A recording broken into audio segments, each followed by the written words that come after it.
এ নাও বৌমা, আজ থেকে বাড়ির সব দায়িত্ব তোমার হাতে তুলে দিলাম। তুমি তো এখন এই বাড়ির গিন্নি, তাই বাড়ির সমস্ত কাজের দায়িত্ব তোমার। আমি বাবা আজ থেকে রিটায়ারমেন্ট নিলাম।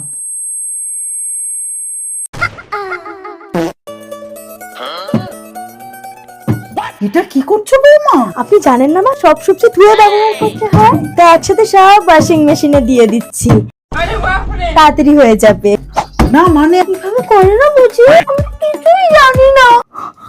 আমি অফারমেন্ট খেয়েছি একটা। বাবু, আজকের লাঞ্চে গরম গরম ভাত, জ্যান্ত মাছের ঝোল। তোর বউ এটা কি রান্না করেছে? এটা তো জ্যান্ত। বললাম তো আপনাকে, জ্যান্ত মাছের ঝোল। গরম করছো কেন তোমরা? নুনটা মনে হয় বেশি হয়ে গেছে। তোমরা অকমেন্ট দেখি, আমাদের কোনো কাজ হয় না। গলা ব্যথা করছে, গার্গেল করব। জল গরম হলো বৌমা? জল গরম হচ্ছে, তার মানে গ্যাস জ্বালতে পারি না তো। এভাবে জল গরম করে না, 2 মিনিটে হয়ে যাবে। দেখুন না, টকবক করে ফুটছে। হে আল্লাহ, পবিত্র কোরআন শরীফকে দেখার পরে ভিডিওটিতে লাইক এবং সাবস্ক্রাইব করে দিবে এবং ভিডিওটাকে 10 জনকে শেয়ার করে দিবে। আপনি তাকে পরীক্ষায় পাশ করিয়ে দিয়েন। সবাই কমেন্টে আমিন বলো।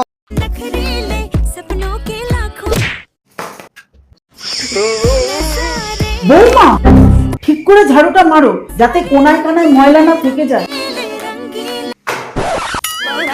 এসব কি করছো বৌমা? তোমাকে তো ময়লা পরিষ্কার করতে বললাম। সব থেকে ময়লা তো আপনার ছেলেটাই। 10 দিন চান করে না, ভালো করে পরিষ্কার করে দেবো আজকে।